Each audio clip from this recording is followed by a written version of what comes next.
Cruise news time, and today's show is kind of like your kid's report card that you really love, but they're not doing so well in school. They got like 5 D's and 1 B plus. Yeah, it's that kind of show. Look, we got Norwegian canceling cruises for a whole month unexpectedly. We also have a whole cruise ship that's not going to debut in 2022 like it was supposed to. We've got a tourist city that's also a cruise port that wants to charge cruise passengers more just for showing up. The stocks are in the tank. But again, we've got 1 B plus, a great cruise restart story. Hang on, buckle up. Take an aspirin. Cruise news. Let's talk about it.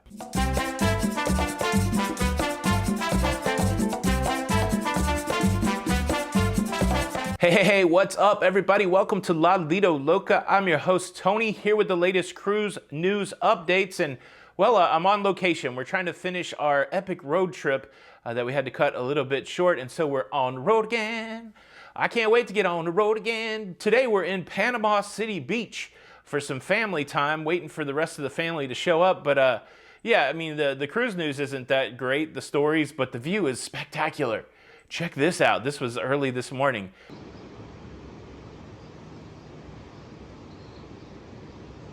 PCB, baby. And let me show you this. How about this photo of 2 competing tourist destinations?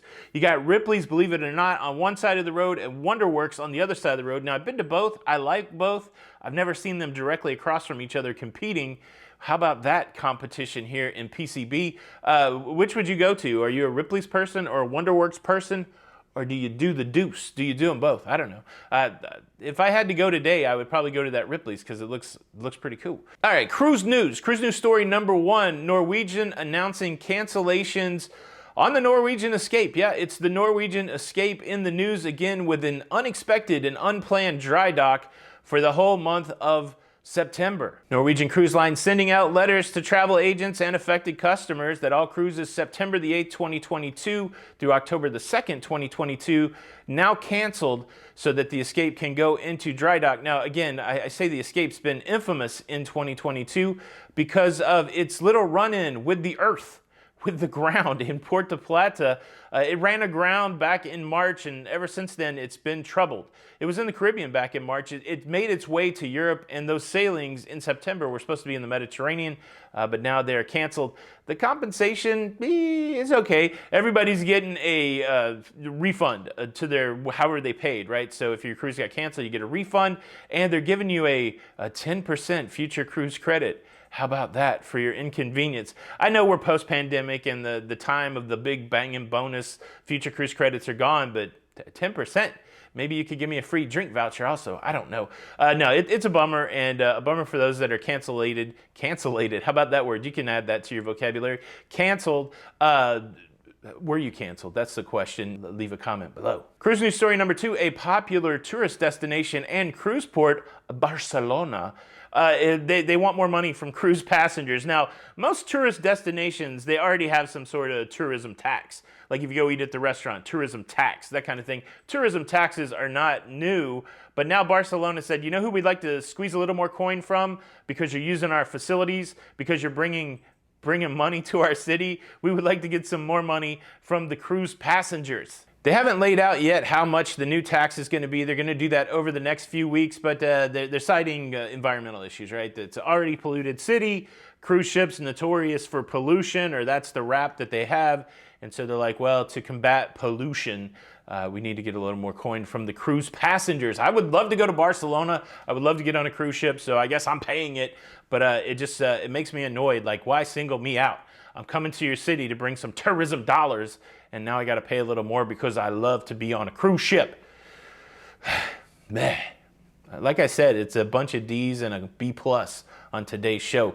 Cruise news story number 3. Well, you know Virgin Voyages, they debuted during the pandemic. Like, they targeted their first launch of a cruise ship during the pandemic. Now, certainly they didn't plan that. They didn't know there would be a global shutdown of cruising, but they got their 2 cruise ships that they were trying to get going. They've got the Scarlet Lady.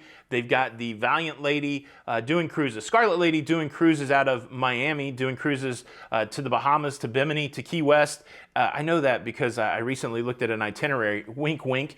And then also we've got the Valiant lady who's doing cruises over in the Mediterranean. So you got the double sexy there. You got the Bimini Key West sexy, and you got the Mediterranean sexy. Well, excitingly, later this year they have a third cruise ship coming out over in Europe, the Resilient lady. What a great name, Resilient. Bounces. What's that? What? Oh, it's not coming out this year? This just in, okay, it came out a couple days ago. This just in, the Resilient lady, well, they've punted.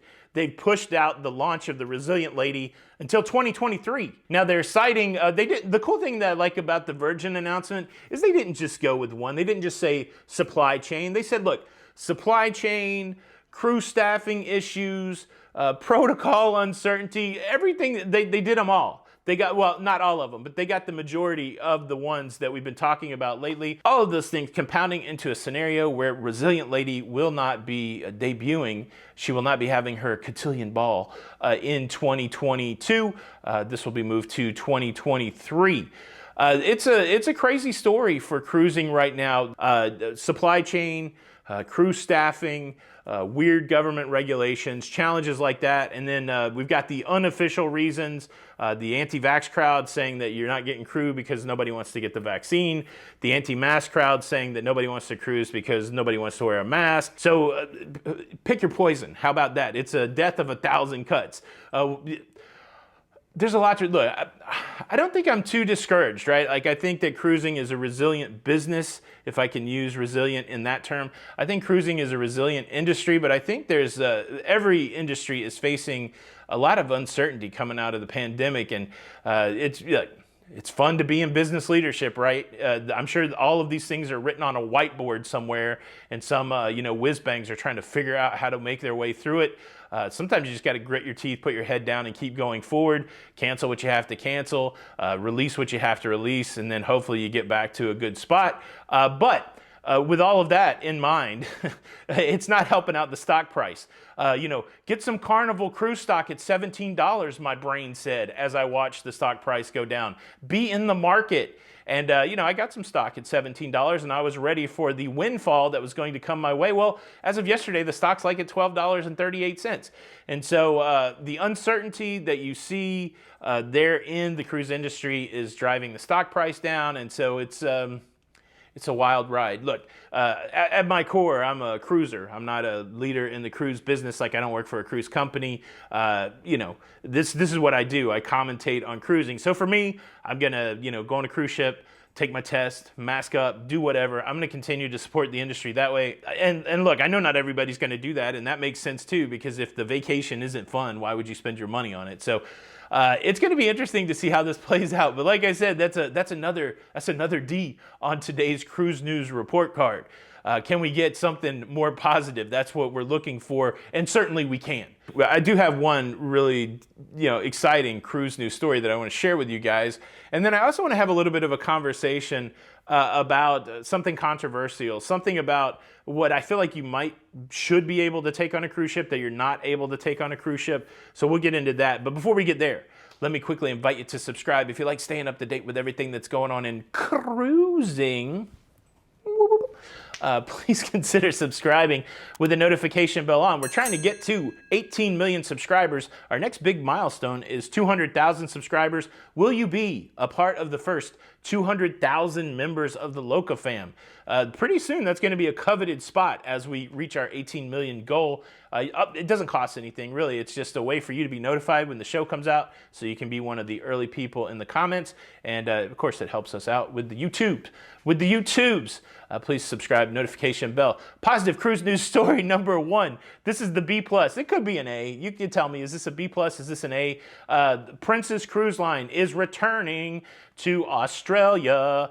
Australia, one of the last locations to come back for the cruise restart. We've seen P&O Australia start to do cruises down there, and now just later this month we will have cruises on a Princess cruise ship. Princess, always a great relationship with Australia. Princess cruise ship in over 2 years made her way to Brisbane in Queensland on June the 7th in preparation for her first cruise on June the 16th. Aussie, Aussie, Aussie, oi, oi, oi. This is my shout out to my friends from the land of Oz. Is anybody getting on the Coral Princess on June the 16th? Please tell me in the comments or reach out at my email, tony@lalidaloca.com. I would love to hear about this first Princess experience back in Australia. How about that? Woohoo! Is that a B plus? Is that an A? All right, let's talk about something different. Let's talk about cruise lines not allowing you to take water on the cruise ship. I was thinking about this the other day. I hate that I cannot take water on the cruise ship.